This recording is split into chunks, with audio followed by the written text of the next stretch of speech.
Yo, what's up, guys? We're back again. We're going to be doing another breakdown and predictions video. This week we got UFC Iowa, Cory Sandhagen versus Deiveson Figueiredo. And first off, I just want to say my bad for putting the video out this week. Haven't been really feeling the best this week, so probably going to be a fast video, and hopefully it's still good. But yeah, man, got some bets still for this card, and let's try to get through it real quick. And thanks everyone for watching. Put a comment down below still, and hopefully enough people could still check this video out where it's helpful for you guys and worthwhile. But I know it was kind of close to the fight card. But first fight, we got Juliana Killer Miller. She's taking on Ivana Petrovic, and plus 210 for Juliana Miller. She is making her comeback after quite a bit of time off, and she was the Ultimate Fighter champion, but you see her record right there, 3-3. She isn't really that experienced, and after winning the Ultimate Fighter, she took a couple losses and didn't look the greatest her last fight, especially getting finished in the first round.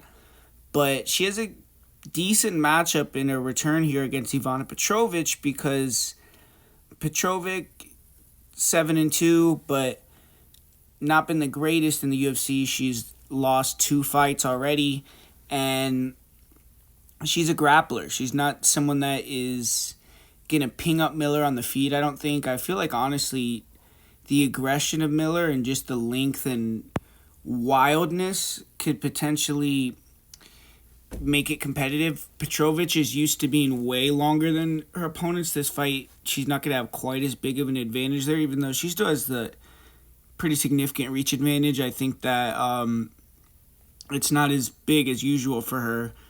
And on top of that, both of them are going to meet in the middle and probably crash into the clinch. It's going to be a huge grapple fest, and both these girls are good grapplers. I think Miller is a little more aggressive with their submission game, whereas Petrovic is a little more, probably the better wrestler, more physical, maybe a little bit more position over submission.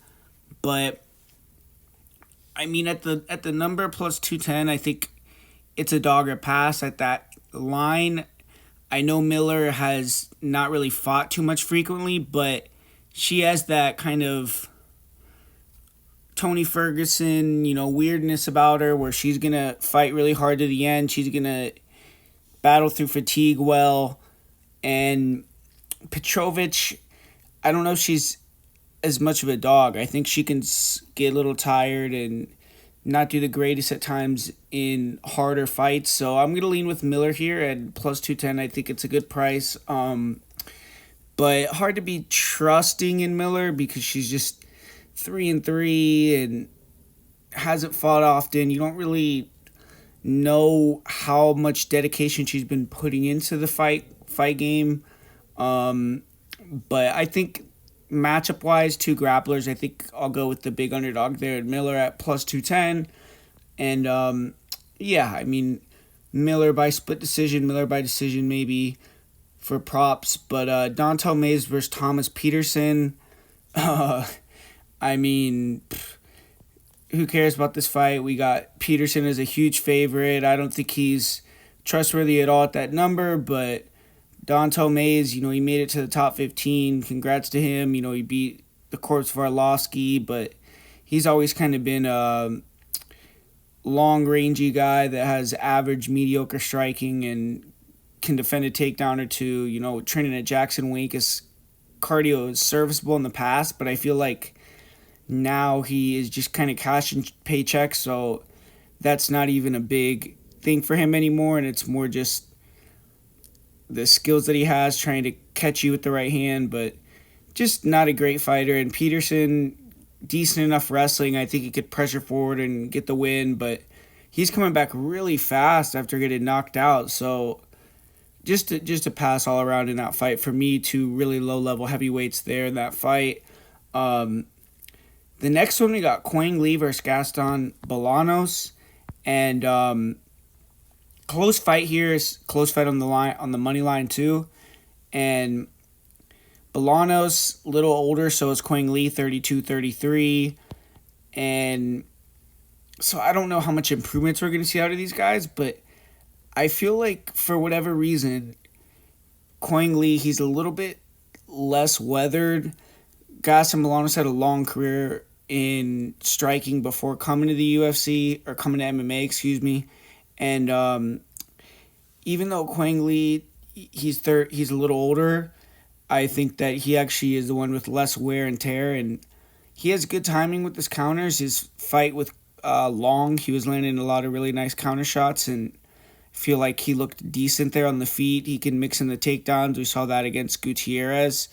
And Gaston, yeah, he got the win over Cortavius, but I feel like on the feet he's very hittable at this point, and he has that Muay Thai style where his offense is nasty. I mean, if he can land a spinning elbow or something crazy, we haven't really seen him get that highlight in the UFC like he got in Bellator a few times. So maybe it could happen here against Lee, but I think Lee has decent enough boxing to land some nice counters and maybe even rock Gaston and be competitive on the feet, if not win on the feet and get a finish.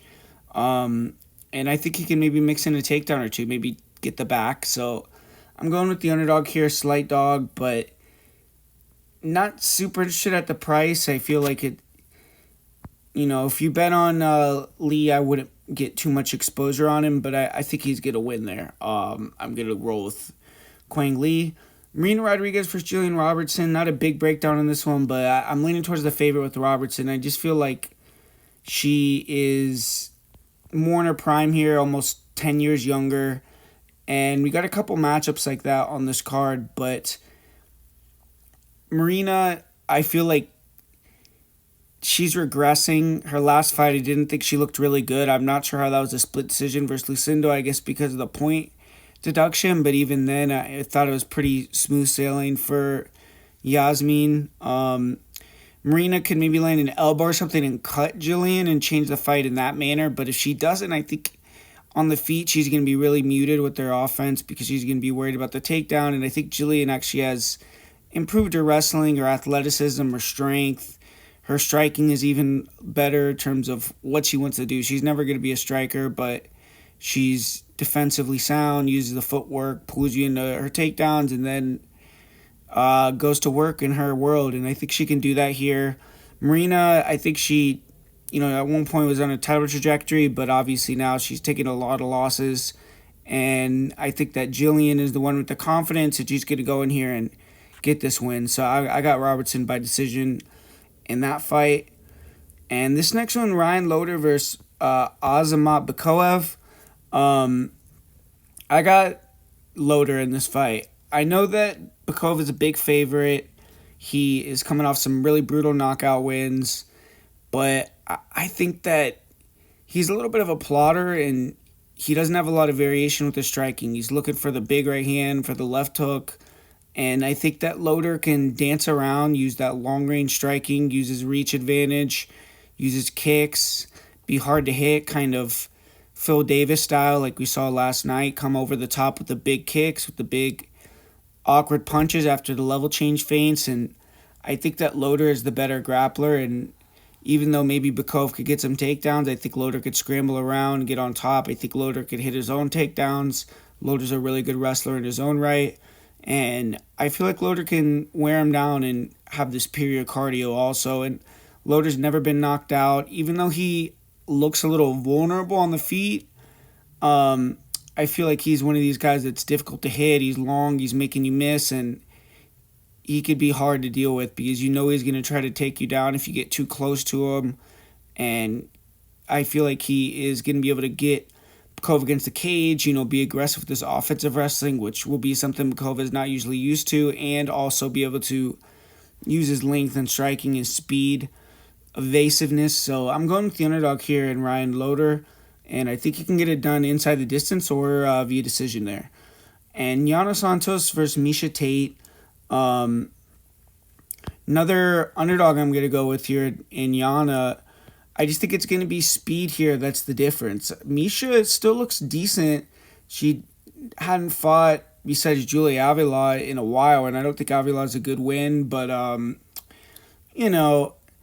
She comes forward. She uses the jab to press you to the fence. She'll throw some 1-2. She's really durable. Slow on the feet at this point, but she can back you up, take you down against the cage, and then go to work on top. Relentless cardio, great durability, and she has some decent power on the feet, but she's just slow. Yana, I think she's going to be way faster, moving side to side, throwing a lot of kicks. She has good physicality. She could defend the takedowns against the fence for the most part. If she gets taken down, I don't think she's going to get finished or take a lot of brutal damage. She's a veteran. She knows what she's got to do, and I think she's going to have more volume on the feet, better offense in the clinch. She's going to throw a lot of kicks. She's going to be active with her hands, and I think Misha's going to struggle to get the takedowns. And Misha at this point, she can, really show in her face damage and things like that, and that could be bad for her on the scorecard. So I'm rolling with Yana. I thought she looked good versus Chelsea Chandler. Misha, I don't like these layoffs for her as an older fighter. I don't know. Maybe she's going to come in at one point and the wheels are going to fall off her. But, yeah, so that's why I got Yana there. Next fight, Jeremy Stephens versus Mason Jones. Surprised at the line in this one. I mean, I get that Stephens been a BKFC, been boxing, did bad in his PFL stint. Kind of weird how this came together really quick for him to come and fight in Iowa. But plus 500 is crazy against a guy in Mason Jones who is going to come forward and he uses his chin to wear you down and get in the pocket, absorb damage, give damage, make it a war. And he's going to give Stephens his chances to land and get Mason Jones out of there. And Mason Jones probably can take him down, but he's not really someone that does that too often. And if he goes out there and just stands and bangs with Stephens has a chance to land something. Stephens has been working his boxing. He's probably going to be crispy. But I just don't trust Stephens' cardio. He hasn't fought 5-minute rounds in a while. He hasn't been mixing it up with the kicks, with the elbows, with the knees, the wrestling. And I think Mason Jones is more in his prime. And that's why he's a big favorite. But Stephens by knockouts, I think, is not a terrible play. Plus, it's the pretty similar, plus 700, plus 500-ish. So, maybe just go with the Stephens money line there for a sprinkle if you like him. But I think Mason Jones can win this one probably via decision. If he can rock Stephens, maybe he could submit him on the ground. But I think Stephens is going to be motivated. He's confident. He's fighting in his hometown, and he feels like he's gotten that revival and that magic back in his career. This is a guy that lost to Chris Avila in boxing, and now he's back in the UFC less than 2 years after that, which is pretty crazy.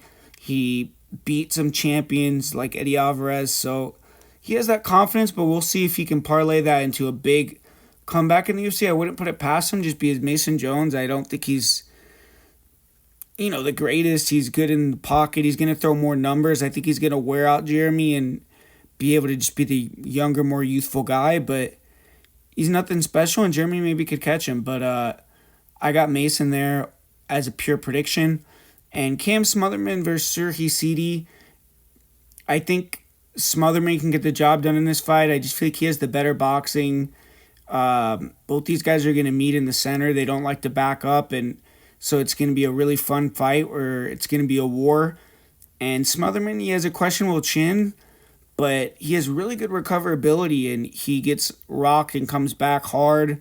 And I feel like he might be a little more defensively responsible in this fight. He's getting better with that. I thought his last fight he looked really good, really sharp counters, really good speed.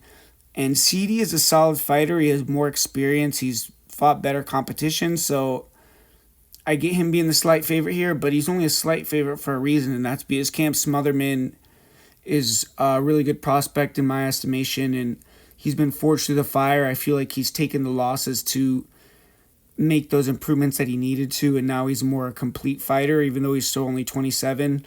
So I got Smotherman here in a really close fight. I feel like it'll be a back-and-forth fight. Maybe Smotherman will rock him a few times, and that'll be the difference there. But Montel Jackson versus Daniel Marcos. Montel's too big of a favor here at minus 230, but he should get the win. I just feel like these guys are similar. They like to do the same thing. They're fast. They like to snipe you and be long, but Montel's a little longer, I think a little more powerful. You could argue that Marcos has the better kicks, but I think that Montel could mix it up and maybe even get some takedowns, and I think Montel is the better conditioned guy also. So I like Montel, but the line's too wide. I mean, taking a shot on Daniel Marcos, I don't hate it at that price tag. Um, Montel, the guy just doesn't fight often. It seems like he just fights for paychecks when he's needs another payday, but he's just so good, man. And yeah, I got Montel Jackson there. But Daniel Rodriguez versus Santiago Ponzinibbio. Another fight between two guys that are kind of at the end of their careers here, but I'm a fan of both of them. I mean, Ponzinibbio comes forward. He likes to use the jab, use the leg kicks, probe you, feint, switch stance, and then he'll kind of pull counter you with the 1-2s, check hooks. He's very slick, but his chin is gone, man. I mean, if you could touch him, you could drop him, you could hurt him, you could knock him out. Daniel Rodriguez, southpaw boxer, not quite as slick as Ponzinibbio, but he finds his shots in the pocket. He's rugged, he's durable, he comes forward, he has a good jab. And it's going to be a battle of the jabs in this fight. Both these guys have great jabs, but I don't see a lot of wrestling here. It's going to be a banger. And I just think Rodriguez is a little bigger, more durable. So I'm going with Rodriguez.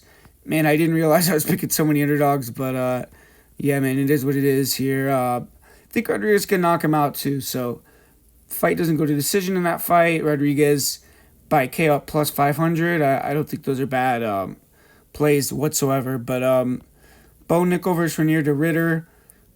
Man, this is the one fight I want you guys to let me know. I mean, I feel like the line's off, and Renier is getting disrespected at the price. I mean, experience. I think he's a hard matchup for Bo Nickel, being big, long, good kicks. We saw that he struggled with the kicks versus Paul Craig. Bo Nickel did. And his grappling is top notch. You don't know if Bo Nickel wants to tangle on the mat with Renier, and I don't know if he should. So he's probably going to have to go the same route he did his last fight with Paul Craig, unless he decides to cage wrestle this guy. But Bo Nickel, he has the best coaches. He has money. He is out there. He's working on his game. I think he's dedicated. So I just think he's going to probably have the much better cardio. Renier looked rough on the scales. And Bo Nickel, I think, could press him. Effective, methodical pressure, maybe cage wrestle him a little bit, defend takedowns, and just try to stay safe. Don't really press the action early. If you got to be low volume like first Paul Craig, that is what it is. And try to get Renier tired and then maybe pick it up from there and try to be more impressive after that. But I'm going to say Nickel has a smart game plan, uses sprawl and brawl pressure boxing style like he did versus Paul Craig, but a little more refined. And he heard all that chatter, about his striking looking terrible. So hopefully it looks better there. And I'll go with Bo Nickel by decision.